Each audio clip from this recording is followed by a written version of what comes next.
শুধু আমাদের অবস্থান থেকে এতটুকুই বলতে চাই, আমরা এখনো মাঠে আছি, আমরা এখন রাস্তায় আছি।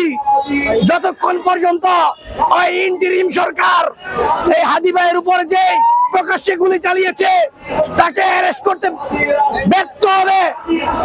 24 ঘন্টা সময় আমরা দিয়েছি ইতিমধ্যে, তার ভিতরে যদি গ্রেপ্তার না হয় আমরা কঠোর থেকে কঠোর কর্মসূচি দিব ইনশাল্লাহ। এবং আমরা আরেকটা কথা বলতে চাই, কয়টা হাদিকে তারা মারবে? এরকম লাখো লাখো হাদি এই বাংলাদেশে তৈরি আছে।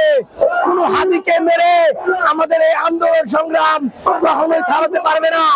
আর এই স্বরাষ্ট্র উপদেষ্টা যে আছে, এই স্বরাষ্ট্র উপদেষ্টা হলে সবচেয়ে রাষ্ট্রের মূল। আর আইন উপদেষ্টা আসিফ নজরুল কি করে?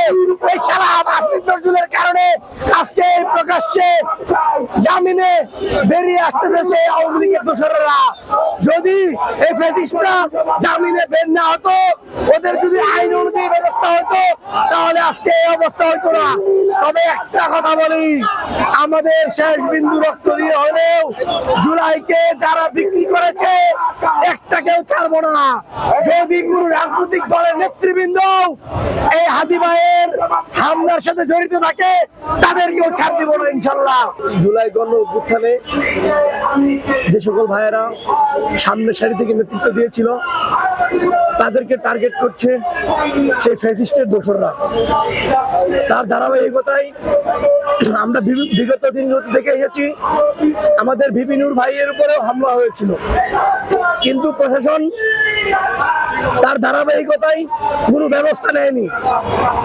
সেই জায়গা থেকে এই ফ্যাসিস্টরা আবারও এই তফসিল ঘোষণার পর এই বাংলাদেশে একটা ষড়যন্ত্র করার পায়তারা চালাচ্ছে।